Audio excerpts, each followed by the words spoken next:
War and Navy Departments present December 7th.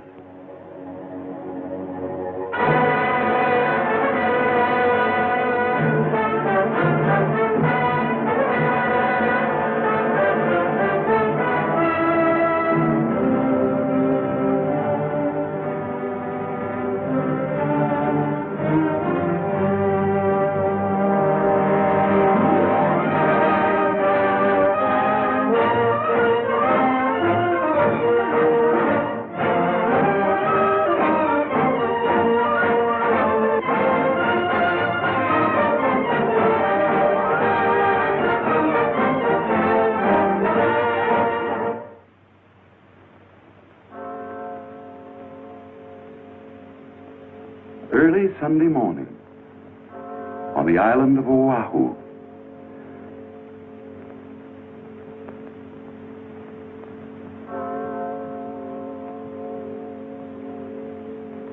On a hilltop, Uncle Sam lay fast asleep, warned of the fire that was licking across the oceans from without, warned of the dangers that were threatening from within, tired from wrangling with his conscience and fatigued after a long, dark night full of disturbing events, as indeed the year 1941 was. He slept in the early Sabbath calm. Safe and secure behind its military and naval ramparts, the city of Honolulu, like many another unsuspecting American community, was also asleep. At all the Army and Navy establishments on the island, after repeated warnings from the War and Navy departments, a number 1 alert had secretly been in effect for 11 days. This alert provided suitable defense against possible acts of sabotage and uprisings within the island itself, but made no provision against attack or invasion. At Hickam Field, the Army's bomber base, precautions were taken to safeguard the equipment against sabotage. Hence, on this Sunday morning, the planes were concentrated in hangars or lined up row by row on the open field.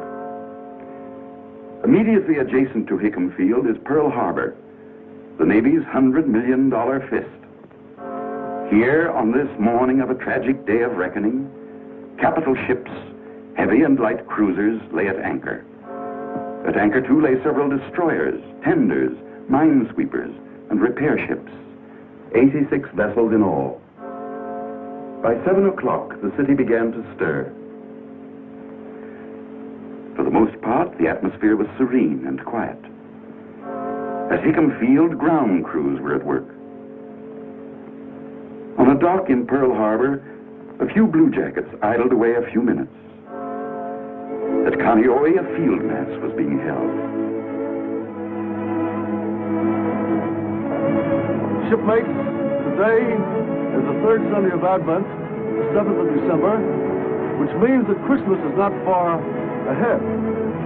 I don't have to remind you fellows that the old Lurleen is about to shove off, carrying Christmas gifts and letters to the home side. Why not buy them a few presents? Might get Mother a Pikaki lei, little sister a hula skirt. I think they'd rather have something for little Johnny out here in Hawaii. This is the time when you're going to be missed. So, send them a present for Christmas. But that letter is so important, however. Don't put that off. A few minutes past 7, an incident occurred at a temporary Army aircraft warning station. This station, as indeed the entire aircraft warning system, had officially closed at 7, but Private Joseph L. Lockhart, who had been receiving training here, was granted permission to remain at the station. While listening, he discovered something coming over the detector that alarmed him. He listened intently. Then, certain of his findings, he called the Central Information Center. An inexperienced lieutenant answered the phone. Excuse me, sir. This is Private Lockhart. I believe a large flight of planes are approaching slightly east of north of Oahu at a distance of about 130 miles. Must be our own. We're expecting some B-17s from the mainland. Thank you, sir. This incident, where it acted upon, would have given our forces brief but precious time for defense action, and may have considerably affected the events of this fateful day. Regrettably, Private Lockhart's warning went unheeded. It was 7:50 a.m. by the clock on the Aloha Tower when the drone of planes was faintly heard.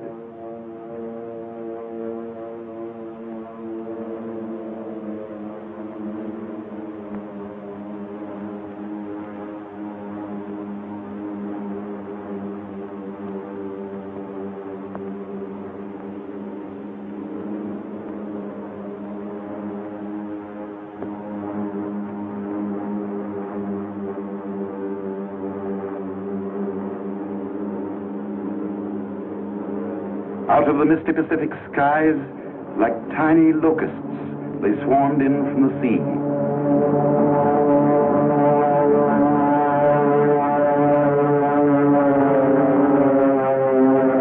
From the south.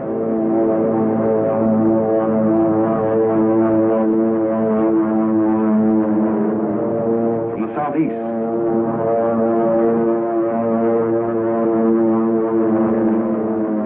And from the north.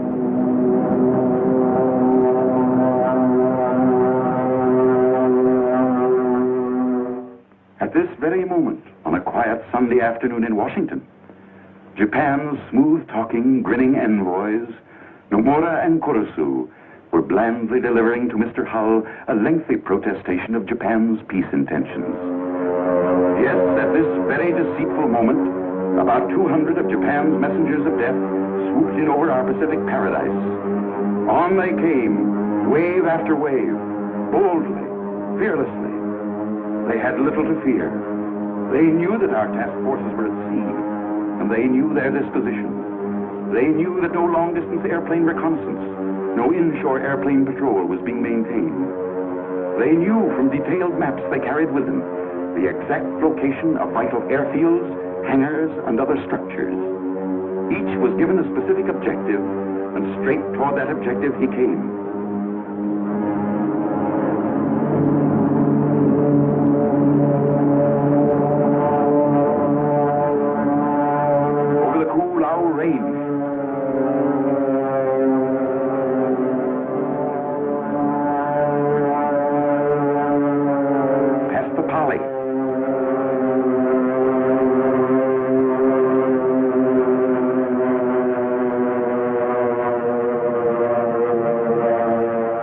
Diamond Head.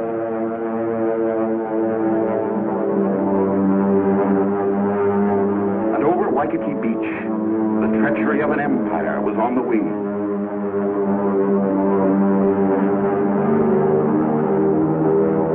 Planned for months with brilliant cunning, favored by our lack of readiness, with the sky and sea all their own, at 7:55 a.m., hell broke loose.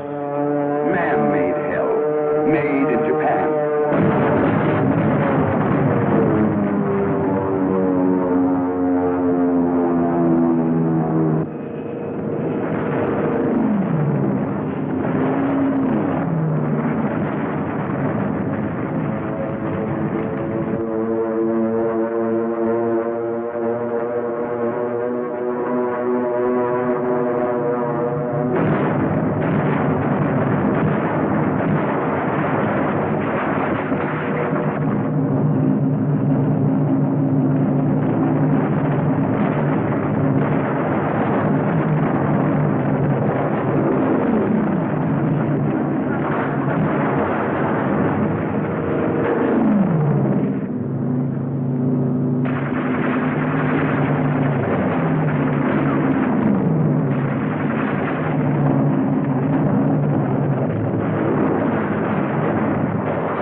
awakened by the bombardment, believed the Army and Navy were staging large-scale maneuvers. Scattered bombs, incendiaries, and machine gun fire had changed their minds.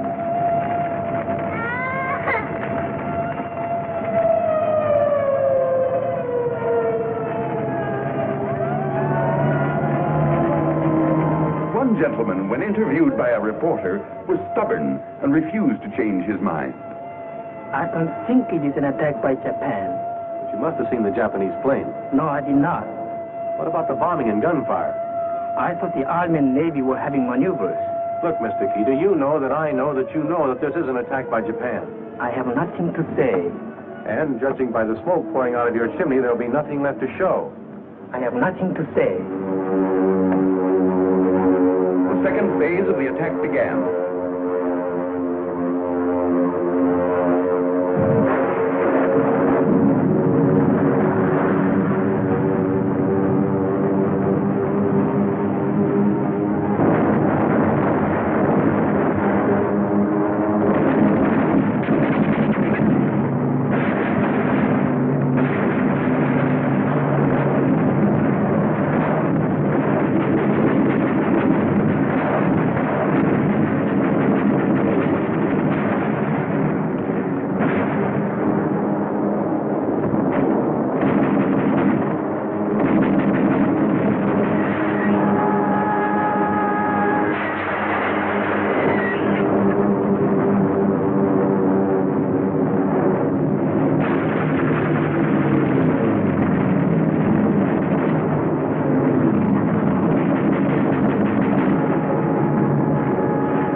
By 9:45, the attack was over.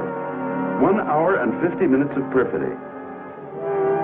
The last wave of the invaders was beaten off.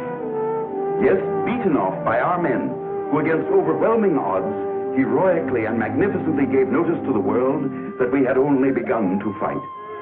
When they sneaked in, they were about 200 strong. Only about 150 when they departed. Behind them, they left about 50 of their planes. Most of them were scattered on the airfields in charred, twisted, and mangled wreckage. A few had crashed into the sea and were washed up on the shore. Some were shot out of the sky and plunged headlong into the harbor.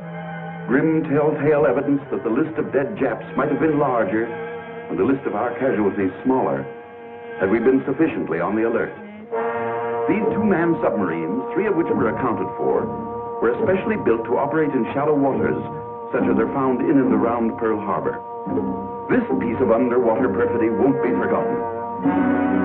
Yes, this, as indeed the whole diabolical plan of the attack, was conceived and aimed toward achieving one objective, and one objective only: to catch us off guard, smash our fleet, cripple our standing as a sea power, and put us out of business. In this it failed. But tragic and terrible was the scene of destruction. Heartbreaking, the sight of ships built to fight and die proudly, now left burning in shallow graves. Painful and lamentable the scenes at Hickam, Wheeler, Kaneohe, with barracks, hangars, and equipment, a mass of battered debris. Always, said President Roosevelt, always will our whole nation remember the character of the onslaught against us.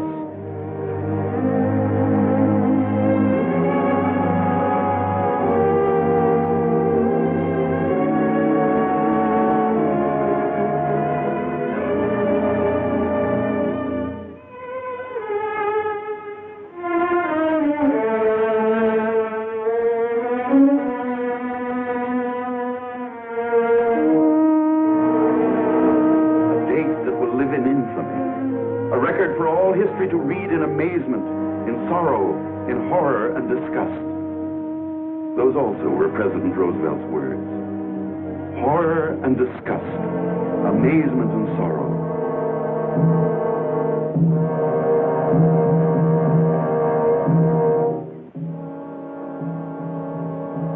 Sorrow, yes. Bitter, grievous, mortifying sorrow.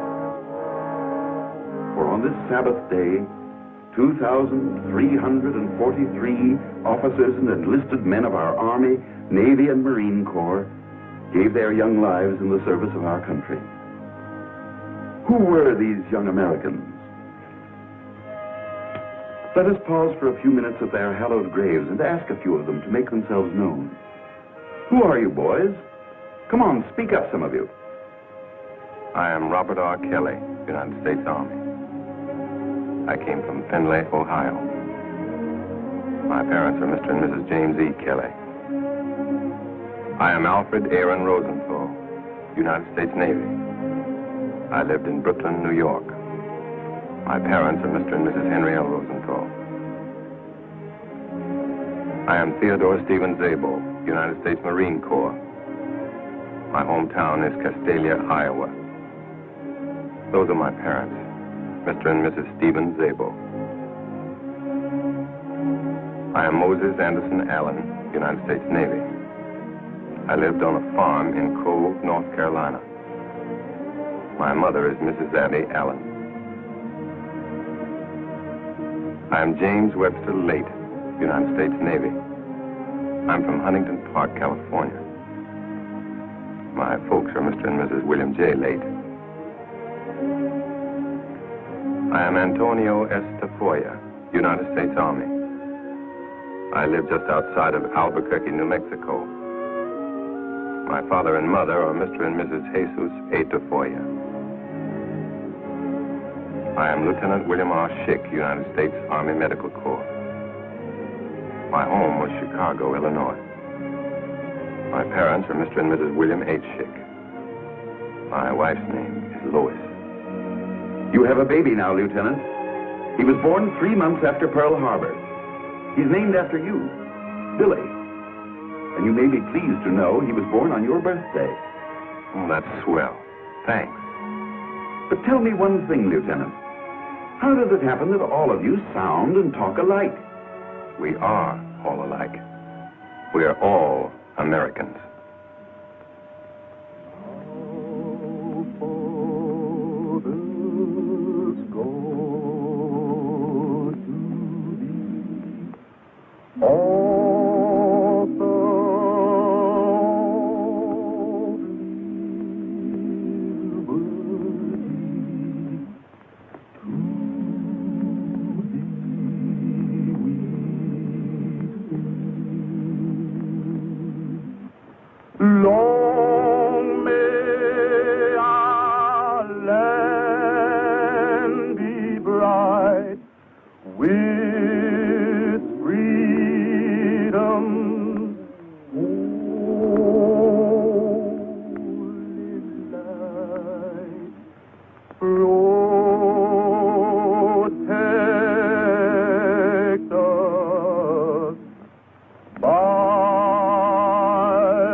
Nagasaki, Kobe, Ataro. His Excellency Premier General Hideki Tojo will report to the nation. For many years, the democracy of the United States has threatened to enslave the life of our peace-loving nation. That threat has now effectively been disposed of. I have the honor to report that our bombers have struck an annihilating blow at United States sea power. Here are the facts. Almost immediately, the crowing began. Let's listen to the facts. The battleship Arizona sunk and lost. Regrettably, that's correct, Mr. Tojo. The aircraft carrier Enterprise capsized and lost. Incorrect. That's the old target ship Utah. The battleship Oklahoma capsized and lost. Capsized, but not lost. Plans are underway for righting her. The battleships California, Nevada, and West Virginia permanently damaged beyond repair. Temporarily damaged. But just a minute, Mr. Tojo. Before you go any further with your facts, meet Captain H.N. Wallen of our Navy. He is the Bureau of Ships expert on salvage and repair. Together with hundreds of civilian technicians, machinists, welders, mechanics, engineers, many of whom were recruited from the mainland and working in complete harmony with Navy personnel, he began a 24-hour, around-the-clock job of salvage and repair that will stand forever as one of the great achievements in maritime history.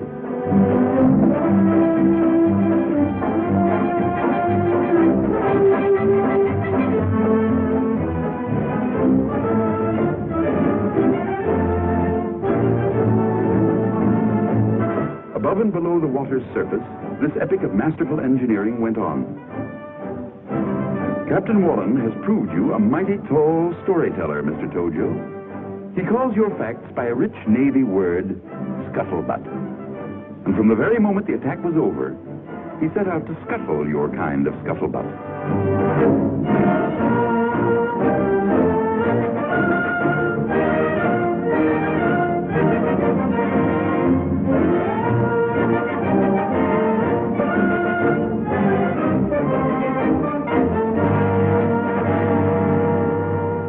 The 23-year-old California, known affectionately to our Blue Jackets as the Prune Barge, with her ugly wounds temporarily bound, was refloated and towed to dry dock.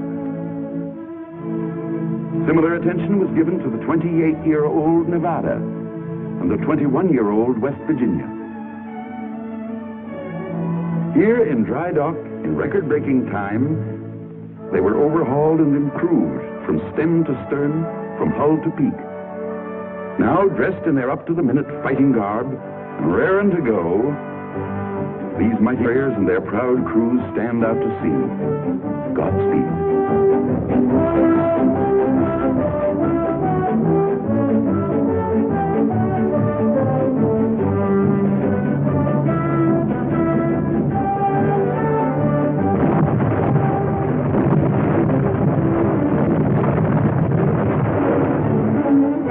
But wait a minute. Who is this saucy little gal, Captain Wallen? By George, it looks like the... Yes, it is. The mine layer, Oglala. A 4,000-ton surprise package. Given up and reported as lost, this former Fall River Line passenger ship was righted and refloated. Taken to dry dock, this small, dauntless craft was refitted and repaired. Now, spankin' new, a symbol of the fighting spirit of our men who build and man our ships, this veteran of World War I again takes up her battle station. Godspeed, old girl.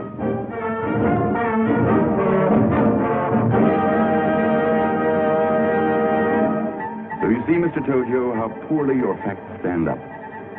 Sorry to have interrupted. That which is left of the Pacific Fleet is now in disorderly flight, seeking shelter in the Panama Canal. Before you were lying. Now you're fishing. All shipping lanes between the United States mainland and Hawaii are blockaded. And now you're wishing. No phantom ships these, Mr. Tojo. but a huge convoy from the mainland. 36 ships, quite a number for blockade runners. And they're loaded to the gunnels with reinforcements and supplies. And here's a tip, Mr. Tojo. More of these convoys are on the way. Yes, convoy after convoy. Men in ever-increasing numbers. Supplies in ever-increasing quantity. For thanks to Washington's far-sighted program, we did manage before December 7th, despite many internal difficulties and disagreements, to build up the strength of our armed forces and start our factories humming. So that today, behind a heavy curtain of military censorship, Hawaii stands the greatest military and naval fortress in the world. Yes, virtually overnight, the island scene changed. War had come to America's tropical suburb, the Axis brand of war, a stab in the back Sunday morning. The din of the last bomb had barely faded when Governor Poindexter proclaimed martial law for the civilian population. Windows were taped in order to reduce the dangers from flying glass. Vital installations were camouflaged and protected by sandbags and barbed wire. Barbed wire, mountains of it, strung along every foot of Oahu's colorful coasts, strung across its highways, around its schools and its public buildings. Everywhere the earth was tunneled to provide shelter from shrapnel and strafing.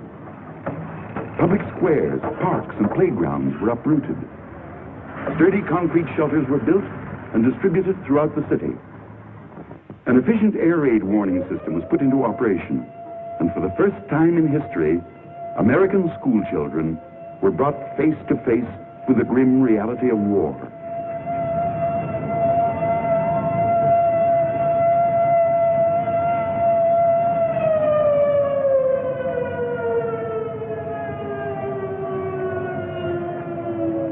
Even tiny little tots, confused and bewildered, were taught to march into zigzag trenches. How difficult to convey to them the why or wherefore of this strange game. Still more difficult to explain the need for these monstrous-looking things. But the fathers and mothers of Hawaii did. For this war is a war of survival, a people's war. Even a little people's war. Yes, your bombs, Mr. Tojo, brought many changes, and in no small measure served to further complicate the already complex life of the Japanese in Hawaii. As though to permanently erase their relationship with the homeland, they wiped out or removed every vestige of the written Japanese word. Closed are the language schools. Empty and boarded up the Shinto temples. Gone the flag of the rising sun. This young American Japanese gave the best illustration that over Hawaii, the rising sun had begun to set.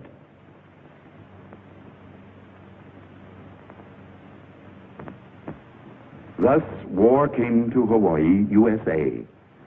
The Aloha Tower, once the symbol of welcome and hospitality, now stands clad in weird war paint. No longer do luxurious liners bring vacation-bent tourists to these once happy isles. The liners, too, have gone to war. No longer is Waikiki Beach the sun-kissed playground of the Pacific. Barbed wire has changed its face, too. Now, at twilight, the city streets are empty and deserted. Blackouts start each day promptly at dusk. Well, you may crow, Mr. Tojo. You've done a good job of stabbing in the back. You've darkened our cities. You've destroyed our property. You've spilled our blood. Our faith tells us that to all this treachery, there can be but one answer, a time-honored answer. For all they that take the sword shall perish with the sword.